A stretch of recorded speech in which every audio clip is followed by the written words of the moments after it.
ছিছি গল্পে কাকে ছিছি করা হয়েছিল? ছিছি গল্পে ননিকে ছিছি করা হয়েছিল। ছিছি গল্পে ননিকে ছিছি করা হয়েছিল।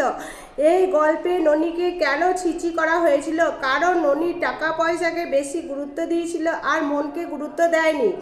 কারণ ননি টাকা পয়সাকে বেশি গুরুত্ব দিয়েছিল আর মনকে গুরুত্ব দেয়নি, তাই ননিকে ছিছি করা হয়েছিল। এই গল্পে কতবার ছিছি শব্দ ব্যবহার করা হয়েছে?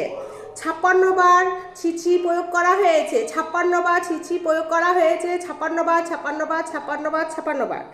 ননি কাকে কাকে চিনতে পেরেছে আর কাকে কাকে চিনতে পারেনি? ননি সোনাকে চিনতে পেরেছে, মানাকে চিনতে পেরেছে, কিন্তু মানুষকে চিনতে পারেনি।